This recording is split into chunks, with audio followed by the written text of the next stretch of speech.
Hello everyone, today we will start exercise 6.5 and the question number 5. Question number 5 is a tree is broken at the height of 5 meter. यानी कि देखो एक tree है जो कि देखो एक ट्री था ऐसे बड़ा था लेकिन ये 5 मीटर की हाइट से ऐसे टूट के गिर गया, यानी इसका एक पार्ट जो है वो टूट गया, ठीक है। और इसका जो यहाँ फुट से इसका डिस्टेंस है वो आपका 12 सेंटीमीटर है, ठीक है। तो आपसे पूछा गया है, देखो ये 5 मीटर है, ये भी आपका जो है 12 metre and this is 5 metre. ये एक ट्री 5 मीटर की हाइट से, मतलब यहाँ तक तो वो ठीक है खड़ा है, लेकिन उसके बाद जो है वो टूट गया है यहाँ पे आके और वो यहाँ ऐसे ग्राउंड से टच हो गया है, ठीक है। तो यहाँ से लेके यहाँ तक का जो डिस्टेंस वो 12 सेंटीमीटर मीटर दिया हुआ है। तो आपको ये बताना है कि वो पेड़ की जो एक्चुअल लेंथ थी वो कितनी थी। तो एट फर्स्ट तो आपको ये वाली चीज़ पता होनी चाहिए, ये वाली, और उसमें फिर 5 मीटर जो है ऐड कर देंगे, तभी तो उसकी एक्चुअल लेंथ आएगी कि वाकई में वो पेड़ कितना ऊंचा था, ठीक है। Height of the tree, a tree is broken at the height of 5 metre from the ground and its top touches the ground at the distance 12 metre from the base of the tree, यानी base of the tree से 12 metre की distance के है। Find the original height of the tree, यानी tree की आपको original height बतानी है। तो अब आप देखिए, आपके पास परपेंडिकुलर है, आपके पास बेस है, आपके पास क्या नहीं है, हाइपोटेन्यूज, क्योंकि ये हाइट जहां दे देते हैं वहां पे 90 डिग्री, मतलब ये बिल्कुल सीधा रहता है हाइट में, कोई ऐसे स्लैंटिंग या कुछ ऐसा नहीं जाता है ना, बिल्कुल सीधा। तो ये 90 डिग्री का, यानी कि ये राइट एंगल ट्रायंगल आपकी फॉर्म हो जाती है। और राइट एंगल ट्रायंगल फॉर्म हो जाती है तो आप क्या यूज करेंगे, यूजिंग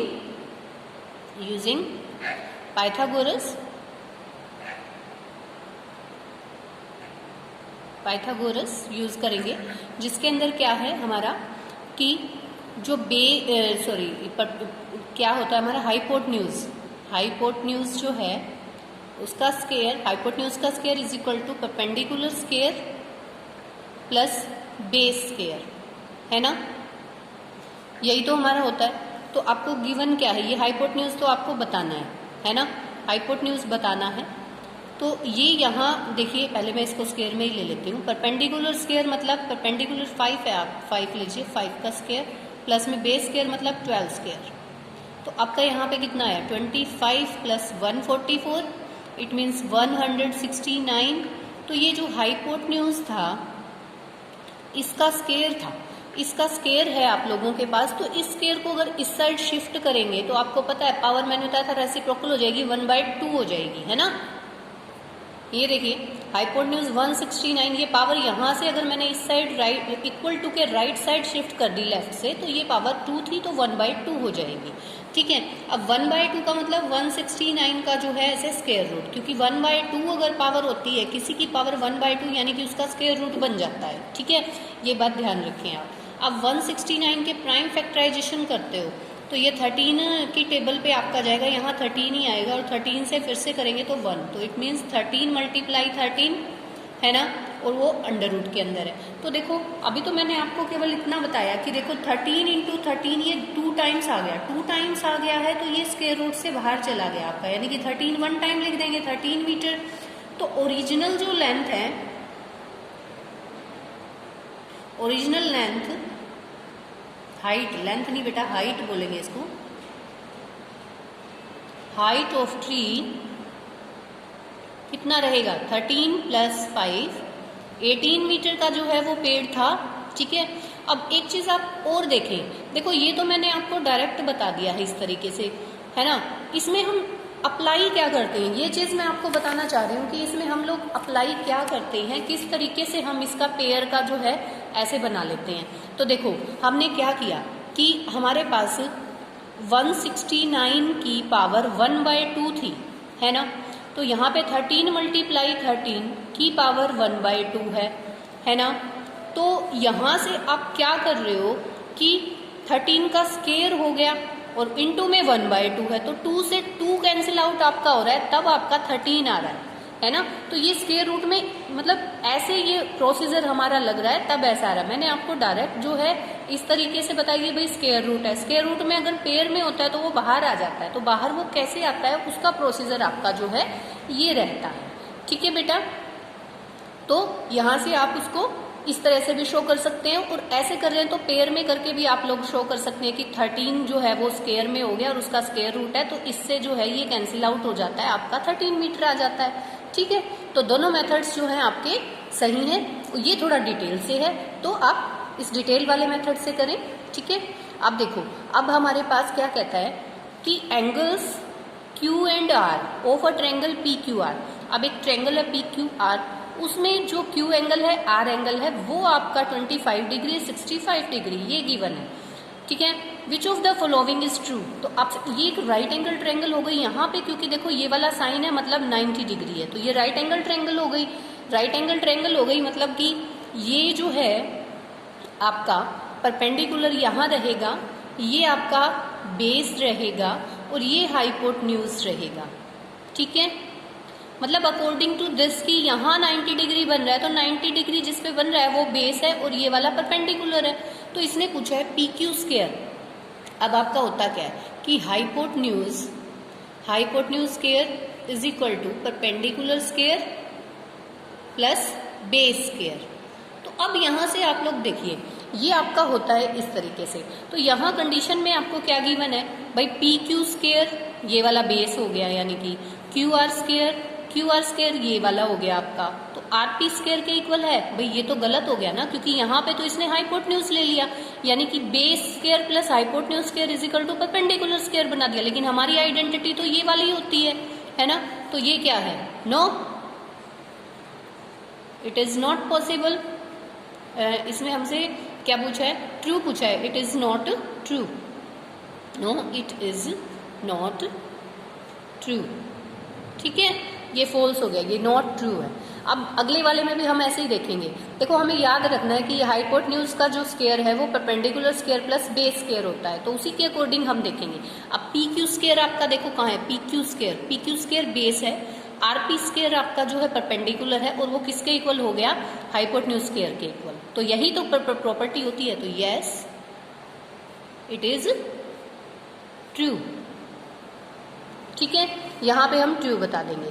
नेक्स्ट वाले में देखिए बेटा, नेक्स्ट वाले में हमने लिखा है RP square, it means RP square plus QR square is equal to PQ square. तो ये भी बेटा आपका नो आएगा। देखो क्योंकि इसमें किया क्या, RP स्क्वायर मतलब परपेंडिकुलर स्क्वायर और QR स्क्वायर मतलब हाइपोटेन्यूज का स्क्वायर, और यहाँ पे देखो फिर ये तो रॉन्ग हो गई ना स्टेटमेंट, हमारी स्टेटमेंट तो ये वाली है, तो यहाँ पे क्या कहेंगे, नो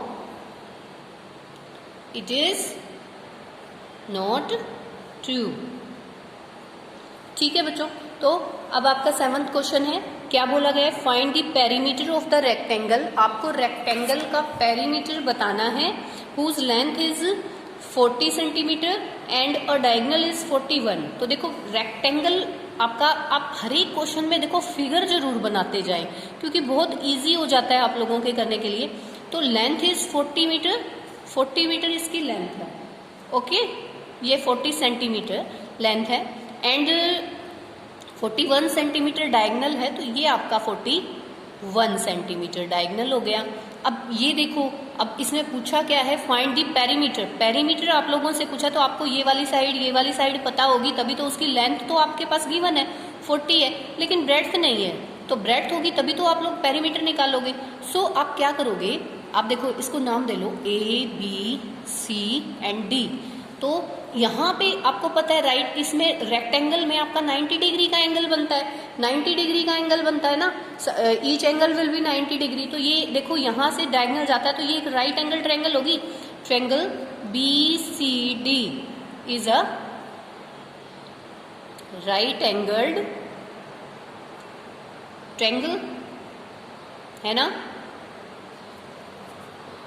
ये आपकी राइट एंगल ट्रायंगल हो गई है। तो यहाँ आपका यूजिंग क्या यूज करेंगे, यूजिंग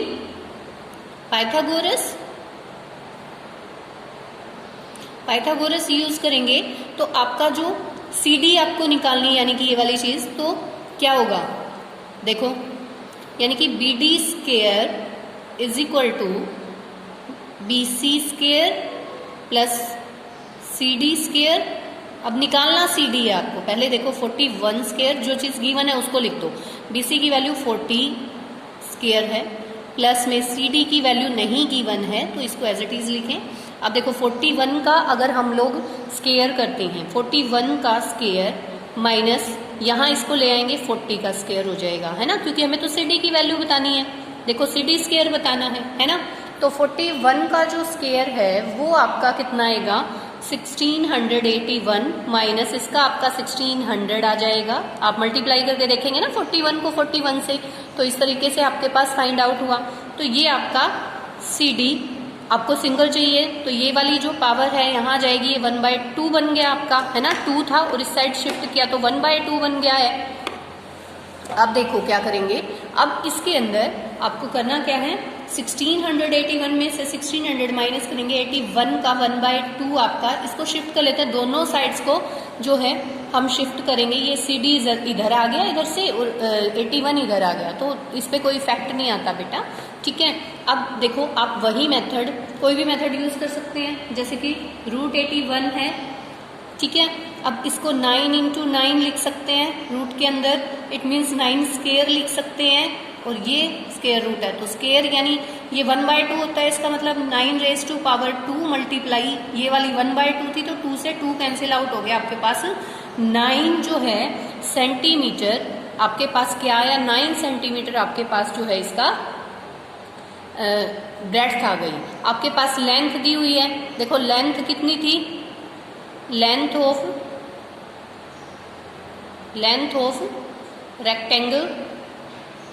रेक्टेंगल की लेंथ जो है वो 40 सेंटीमीटर थी। नाउ ब्रेड्थ जो है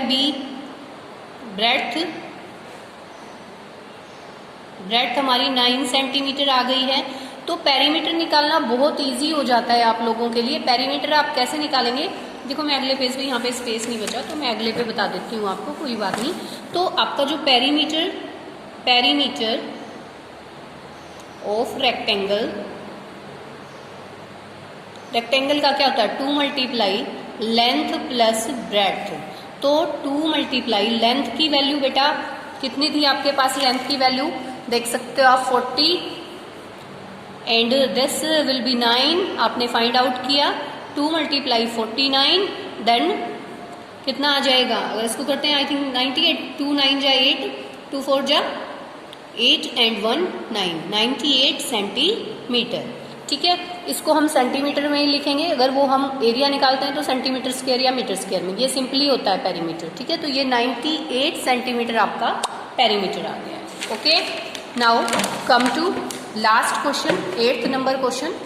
देखो क्या कहता है 8th वाले में, हमें कहा गया है कि the diagonals of a rhombus measure 16 centimetre and 30 centimetre. अब रोम्बस जो है, रोम्बस एक ऐसा स्पेशल टाइप का पैरेललोग्राम होता है जिसके अंदर all sides are equal and parallel. भाई ऑल साइड, ये वाली साइड इसके इक्वल होगी, ये वाली इसके और ये वाली इसके, रोम्बस ऐसा होता है, ठीक है। बट इसमें देखो स्क्वायर से ये कैसे डिफरेंट है कि स्क्वायर में तो 90 होते हैं, इसमें नहीं होते हैं ऐसा, क्योंकि देखो ये हमारी लाइंस जो हैं वो टेढ़ी हैं। तो यहाँ पे हमें दिया हुआ है ये आपका 16 दे रखा है एक तो, और एक आपका 30। अब एक चीज याद रखेंगे हम, यहाँ बता भी देंगे, the diagonals of rhombus bisect each other at 90 degree, bisect करते हैं एट 90 डिग्री पे बाइसेक्ट करते हैं, ठीक है। तो हम ये लाइन लिखेंगे द डायगोनल्स।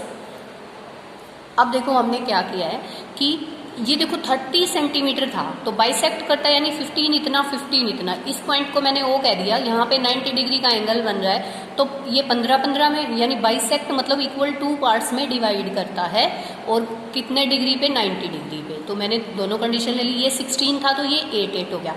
अब मैं यहाँ से एक ट्रायंगल उठा लेती हूँ, मैं अगर निकालूँ COD in triangle COD is a right angle triangle, right angled triangle, ठीक है, ये राइट एंगल ट्रायंगल है। सो यूजिंग, क्या यूज करेंगे आप लोग, यूजिंग पाइथागोरस,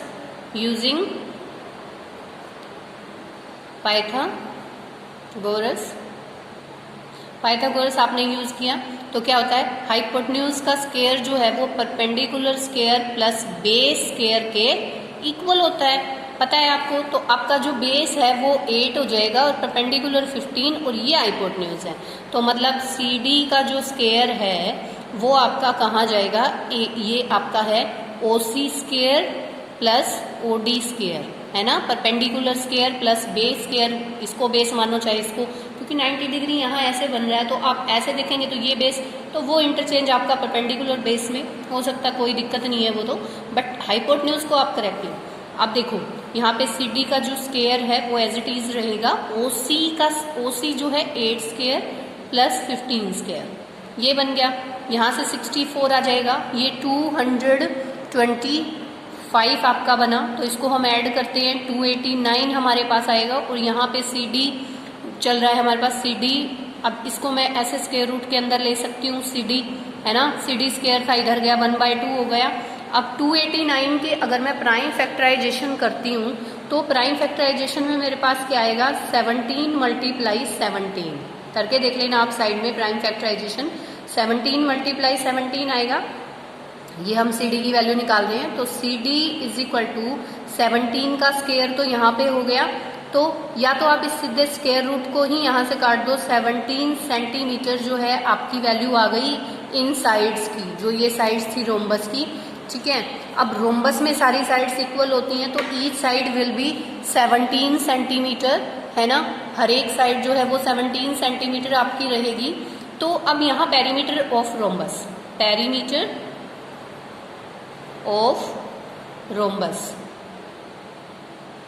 क्या होता है, या तो ईच साइड यानी कि 4 × में साइड कर सकते हैं, 4 × में साइड पर्टिकुलर फॉर्मूला है, या फिर सम ऑफ ऑल साइड, यानी कि ये भी 17, ये भी 17, ये भी और ये भी, आपकी सारी की सारी साइड्स जो है वो 17 रहेंगी, सम ऑफ ऑल साइड्स, या फिर आपका फॉर्मूला था 4 × साइड्स, ठीक है। तो 4 × 17 इट मीन्स आप इसको मल्टीप्लाई करते हो तो 68 सेंटीमीटर आपका जो है क्या बन जाता है, इसका 68 सेंटीमीटर पेरीमीटर निकल आता है। तो ठीक है बेटा, यहाँ से आप इस मेथड को ध्यान दें कि किस तरीके से हम लोगों ने ये किया है सॉल्व। ओके बेटा, थैंक यू।